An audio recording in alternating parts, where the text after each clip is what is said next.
The Springboks have just wrapped up their first game of the season. They ended up beating Italy 42-24, but there's a lot of red flags in that performance for me. It was a game of two halves, absolute dominance by the Springboks in the first half, and then Italy got the better of the Springboks in the second half. There's a lot to break down here. I'm going to be breaking it all down. If you haven't, please hit that subscribe button. I'm trying to give you the best Springbok content possible. We're on the road to 100,000 subscribers, so please hit that subscribe button, leave this video a like, and as always, drop your opinions down in the comments. So going into this game against Italy, there was only one conversation, one narrative being had that the Springboks were going to absolutely obliterate Italy. Italy had sent a weaker side, a young side. I think the average age of the Italian side that played tonight was 24. So extremely young, coming up against one of the strongest Bok teams we could have put out. I mean, arguably you could exchange a couple of players, but that's a very strong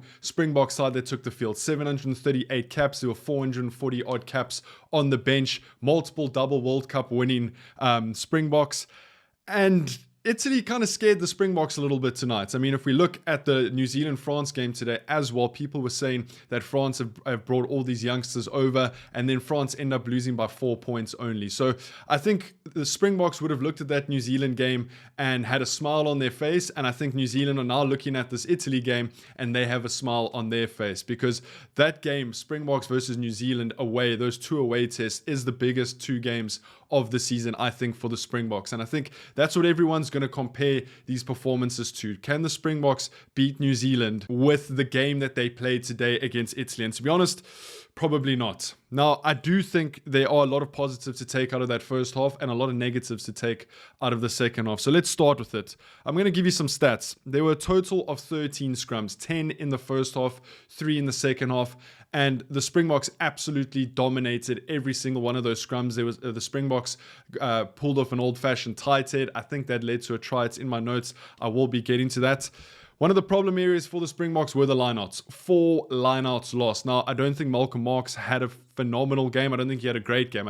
I think he had a very average game. He cost us one of our tries on the line there. He sort of went to poach the ball and then was very lazy to get back and left the pillar available. And the Italian forward was very smart. He picked that up, and as Malcolm Marx was stepping back, he attacked that pillar position and went over. So I don't think Malcolm had a great game.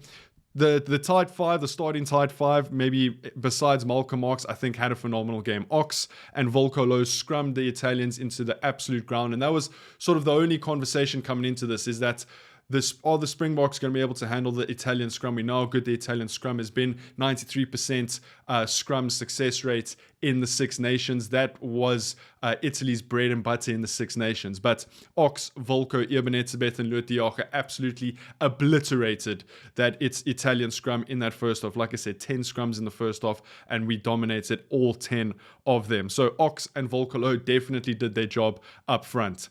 Eben looked like he was coming out to prove a point. He sort of had this energy. He charged down a kick in sort of the first minute of the game, and he seemed to be up for it. It seemed like the Italians were also targeting Eben quite a lot on defense, double tackling, hitting him back hard. But Eben looked up for it. I don't think he had a phenomenal game. I think it was just a normal Ebenezebeth game. Luthiacher was also a little bit quiet, but if you look at the scrum stats, if you look at Luthiacher's carries, he had a good game.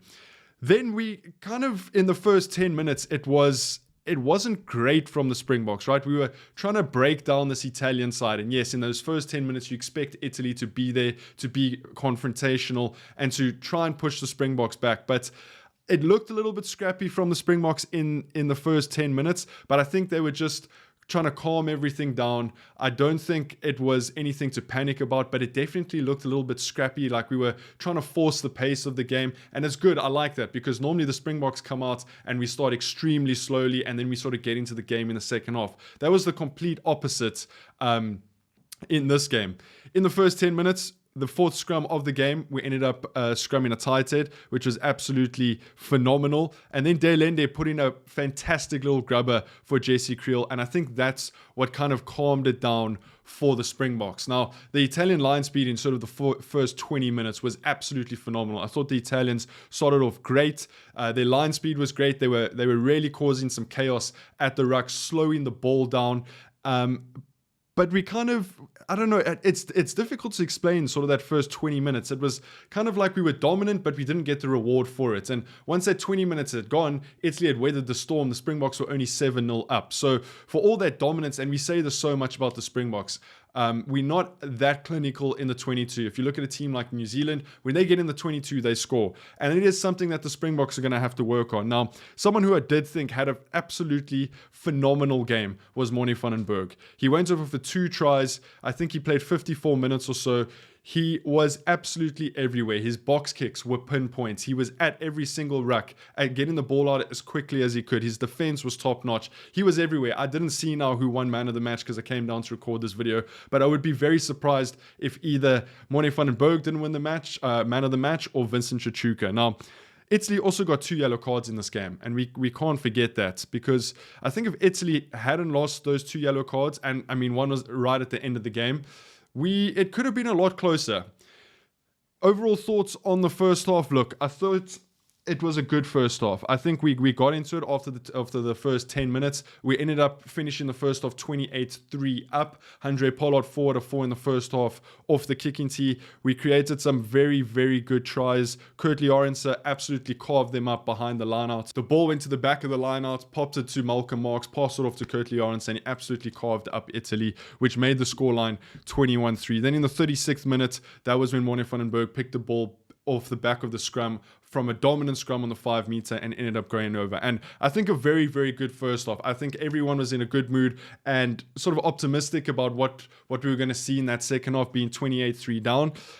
Morne van den Berg standout. Jasper Visser showed why he's first choice, number 8. He was absolutely deliberate and brutal with that rugby ball and his carries. I said Eben looked pretty good. I think we did forget how good Damian Willems is, and I'm going to get to him in the 41st minute, where he created a phenomenal try that ended up getting disallowed. But you could kind of see the game plan in that first half. Wear them down, grind them down, and then sort of spread the ball a little bit wider. Pollard ended up taking the ball behind the pods instead of the pods taking it up towards the back of the second half. And we could see the game plan. Bash it up, and then in sort of the last 10 to 15 minutes of the first half, start spreading it wide. And it worked for the Springboks. And then came the second half. And like I said, I was quite optimistic going into the second half. In the 41st minute, I think one of the best plays of the game, which was eventually disallowed because Oxenchair ended up obstructing Damian Willems. But Damian gets the ball at the back, beats 4 defenders, makes the quick line break, and you can see where Morne van den Berg is right behind Damian Willems. He ends up going to ground. We get the ball out very quickly, and Vincent Chachuka ends up going over in the corner. It ends up being called back, disallowed try for obstruction, and I think Vincent will have a couple of words for Ox in the change room afterwards, because Vincent was on debut. Then in the 46th minutes, it's the first Italian try. Malcolm, that's the one I explained, where Malcolm Marx goes for that poach, leaves the pillar available, and the Italian forward took advantage of that. The first sort of 10 minutes of the second half was very, very scrappy. A very scrappy start to the second half. Not much ball for the Springboks, and it didn't get much better. Even though in the 48th minute, the bomb squad comes on. A full tight 5 replacements. And you often think with the Springboks, the bomb squad comes on, the pace will get lifted. These guys are fit, they're fresh, and they should be sort of really pushing the pace. And kind of the opposite happened. It kind of looked like the synergy was off, the rhythm was a little bit off. 54th minute, Faf de Klerk and Quacker come on, and maybe that made it a little bit worse. I thought Faf wasn't too bad. It is difficult for him to come on for 25 minutes and make an impact, but I did think in one of the sequence of plays where I think we ended up going over, Faf was very quick getting the ball out of the ruck. And then what was interesting is Willie Leroux ended up coming on. Damian Willems ended up moving into that number 12 position. But for as much dominance as we had in moments and minutes, Italy just kept coming back. It almost looked like we didn't want to defend at some points. There's going to be a lot for the Springboks to look back on in that second half, because in that second half, Italy ended up beating us 14 points to 21. So you got to give credit to Italy, because they also got a yellow card sort of in the dying minutes, not the dying minutes, with about 8 minutes left in the game, and they went over for a try. It ended up being disallowed. I'm a little bit speechless about the last sort of 30 minutes of the game, because Italy, go over for a 20-meter maul try against the Springboks. Don Human is not going to be happy about that. Italy then go over for another try 5 minutes after that, and you're kind of left scratching your head a bit in what should have been a very comfortable Springbok win by 30, 40, 50 points, ends up being a win by 18 points. And yes, it's a win. And yes, maybe there's some cobwebs, and we can make all of these excuses, but what we saw from the Springboks last week against the Barbarians, yes, completely different game, different style of rugby, different opposition. The first half was absolutely phenomenal, but then the bomb squad definitely got diffused in that second half. Give credit where credit's due to Italy. It's going to be a big conversation of who gets selected next week, because if we had beaten Italy by 40 points, we would have run a lot of changes and given guys opportunities. But I think now it's going to be a little bit more difficult for Rassie Erasmus to pick that side to take on Italy in Quebec next weekend. Standout players for me: Morne van den Berg, Vincent Chichuka. A lot is said about Vincent Chichuka's selection into the Springbok squad. 2 weeks in a row, he showed that he belongs. I thought Eben came out with a lot of energy. It was good to see Andre Pollard back, going 6 for 6 conversions, or 5 for 5, somewhere around there, 6 for 6. Kurtley Arendse was also unbelievable. Chesey had a bit of a quiet game, but I think overall, great first half, extremely mediocre second half, even bad second half. And I think the Springboks have a lot of work to do ahead of that Italian game next week, and then moving into the Rugby Championship. Because I promise you, if the Springboks go over to New Zealand and they play the rugby they played in that second half, it's not going to be a pretty picture. Let me know what you guys think down in the comments. The Springboks did pick up their first win, so we do need to be happy about it, but that second half did leave a little bit of a sour taste in my mouth. I'll see you guys tomorrow for a lot more content. Take it easy. Peace.